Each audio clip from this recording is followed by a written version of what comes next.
coucou, j'espère que vous allez bien, là où vous êtes, quoi que vous faites, j'espère que vous allez très bien. Donc aujourd'hui, je vous fais cette nouvelle vidéo pour vous expliquer un petit peu la procédure Campus France. Donc pour ceux qui me suivent déjà, merci beaucoup. Pour ceux qui viennent de découvrir ma chaîne YouTube, je vous invite de vous abonner, de liker, d'activer la petite cloche en bas. Comme ça, vous ne loupez pas mes prochaines vidéos. Je me présente encore une fois, je suis Sarah, étudiante en France et résidente. C'est ma deuxième année en France. Donc aujourd'hui, je vous parle de la procédure Campus France. Donc il y a des nouveautés par rapport à l'année dernière et par rapport aux années précédentes. Donc cette année, il y a pas mal de nouveautés et c'est pour ça que je vous ai fait cette vidéo-là. Donc déjà, le début de la procédure Campus France cette année, c'est bientôt. Donc il reste que quelques jours, c'est bien le 1er octobre 2021. Donc la procédure va commencer, contrairement à l'année dernière, elle a commencé l'année dernière, le 1er novembre. Cette année, elle commence tôt, vraiment. Donc, soyez bien prêts pour réaliser vos rêves et réaliser votre projet d'études en France. Donc, tout d'abord, vous devez savoir, il y a deux procédures dans la procédure Campus France. Il y a la procédure DAP. Donc, la procédure DAP, c'est-à-dire demande d'admission préalable. Et cette procédure DAP, elle contient 3 catégories. C'est soit DAP blanche, c'est-à-dire tous les étudiants qui comptent s'inscrire en première année L1. Une deuxième catégorie qui est l'ENSA, c'est-à-dire tous ceux qui comptent s'inscrire à l'école d'architecture, bien sûr. Et une troisième catégorie dans DAP qui est la catégorie de BUT, donc bachelor universitaire de technologie, tout ce qui est programme ADUT. Donc voilà, donc pour la procédure DAP, vous devez savoir, vous n'avez qu'un mois et demi pour soumettre votre candidature. C'est-à-dire, la procédure Campus France, elle va commencer le 1er octobre, vous n'aurez que un mois et demi pour soumettre votre dossier. C'est-à-dire, vous devez le saisir dans un mois et demi et le soumettre pour qu'il soit bien validé par Campus France. Sinon, vous avez tout raté. Du coup, ça commence le 1er octobre et ça se termine le 15 novembre 2021. Donc, le 15 novembre 2021, c'est le dernier délai pour soumettre votre dossier de candidature Campus France si vous postulez pour l'une des catégories DAP, c'est-à-dire soit L1, soit École nationale d'architecture, soit le programme BUT ADUT. Donc voilà, soyez bien prêts et surtout ne perdez pas le temps parce que vous n'avez qu'un mois et demi. Deuxième catégorie de la procédure Campus France qui est la catégorie hors DAP. Donc hors DAP, c'est tout ce qui est tous les étudiants qui postulent au niveau L2, L3, Master 1, Master 2 ou bien tout ce qui est Polytech ou certaines écoles d'ingénieurs ou de commerce. Du coup, pour ces étudiants-là qui postulent à tout ce qui est hors DAP, ce que je viens de noter là tout à l'heure, donc ils ont 2 mois précisément pour soumettre leur dossier. C'est-à-dire, le premier jour, c'est le 1er octobre, début de la procédure Campus France, et le dernier délai de soumission de leur dossier Campus France, c'est bien le 1er décembre. Donc attention, ceux qui postulent pour tout ce qui est L1, École nationale d'architecture ou bien ADUT, soumettez bien votre dossier avant le 15 novembre 2021. Et pour tous ceux qui comptent postuler au niveau L2, L3, Master 1, Master 2, École d'ingénieurs de commerce, Polytech, soumettez bien votre dossier avant le dernier délai qui est le 1er décembre 2021. Donc, attention et soyez prêts, mais surtout ne stressez pas. D'accord ? Donc, on continue. Donc là, je vais vous parler plutôt des étapes de la procédure Campus France. Donc, je vais résumer les choses pour que ça soit clair pour vous. Donc, la première étape déjà, c'est que vous devez avoir une adresse électronique valide et professionnelle. Donc, quand je dis professionnelle, je le souligne bien. Donc, ayez bien une adresse professionnelle.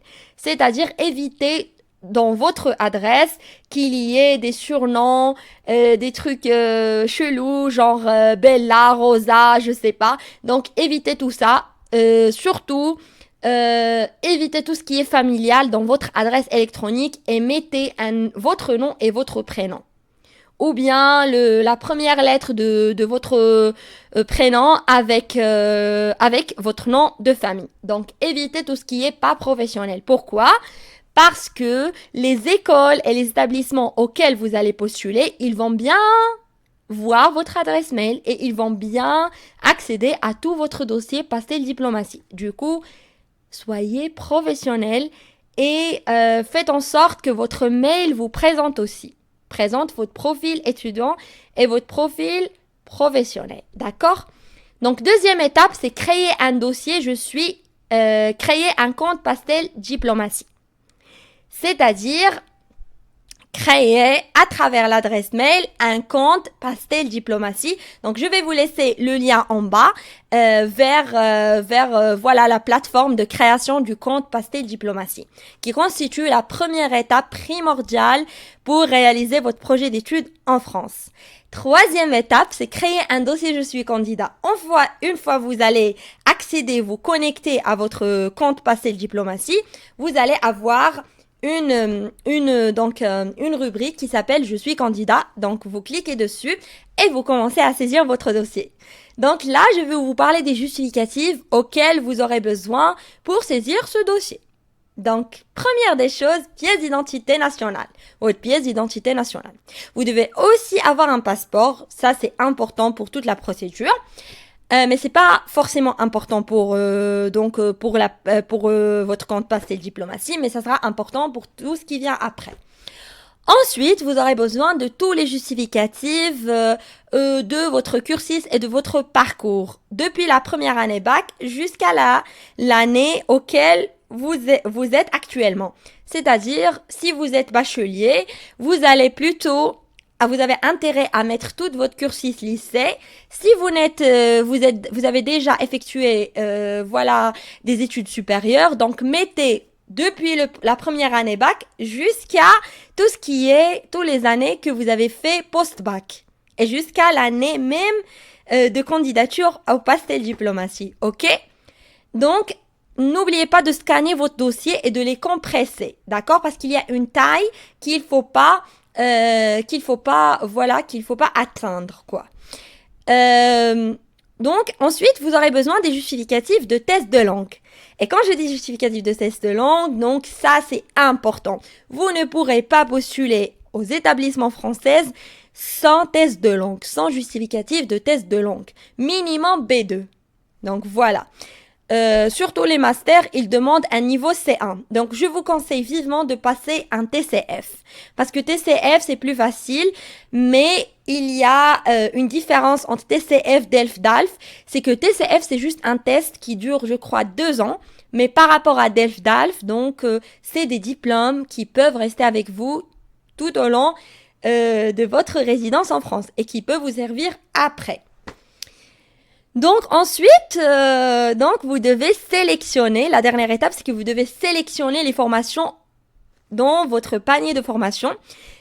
Et pour sélectionner ces formations, vous devez aussi saisir les motivations. Pour chaque formation, vous devez écrire une petite lettre de motivation, pas lettre, mais vous devez écrire un petit mot que les établissements vont bien sûr lire, que les responsables pédagogiques de la formation vont lire, bien sûr. C'est pour ça, vous devez écrire « Bonjour madame », vous devez présenter vos motivations, votre projet professionnel, votre projet d'études, pourquoi vous avez postulé à cette formation, quelles sont vos compétences pour que vous soyez, soi-disant, accepté dans cette formation-là.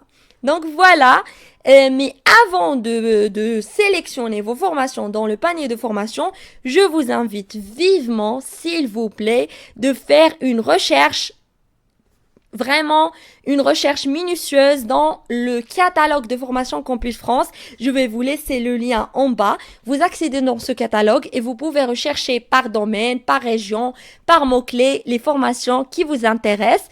Mais pas seulement qui vous intéressent, vous devez chercher les formations qui sont cohérentes, qui sont logiquement parlant bien cohérents avec votre cursus et avec votre profil étudiant. D'accord? Donc ne choisissez pas aléatoirement et il faut que toutes les formations que vous choisissez soient soi-disant présentent un même projet professionnel. Ok?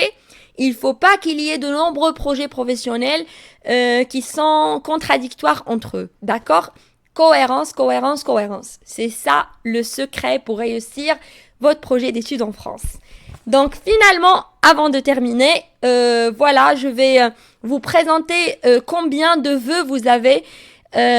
Donc vous avez la chance pour les étudiants qui comptent postuler pour tout ce qui est licence, c'est-à-dire première année licence, ils ont le droit à 3 vœux, c'est-à-dire à 3 écoles, à 3 établissements auxquels ils peuvent postuler. Pour tout ce qui est ENSA architecture, ils ont le droit malheureusement à seulement et uniquement 2 vœux maximum. Pour tout ce qui est BUT, ils ont le droit à 3 vœux. Pour tout ce qui est ORDAP, donc tout ce qui est L2, L3, Master, certaines écoles d'ingénieurs et de commerce et Polytech, ils ont le droit à 7 vœux maximum. Donc choisissez bien votre cursus, soyez organisés, commencez dès maintenant avant le 1er octobre de recenser tous vos justificatifs et de les scanner et bien les numériser et les compresser pour qu'ils soient bien acceptés dans votre dossier. Et commencez dès maintenant à tout préparer comme justificatif et à avoir votre passeport surtout sur vous et à écrire déjà votre projet professionnel et ce que vous comptez faire en France. Parce que c'est ça qui va être le secret de votre réussite. Voilà, je vous retrouve dans une nouvelle vidéo, Inch'Allah. Et je vous dis à bientôt, Inch'Allah, dans une nouvelle vidéo qui sera certainement intéressante pour vous. Je vous laisse et je vous dis au revoir et à bientôt, Inch'Allah. Assalamu alaikum.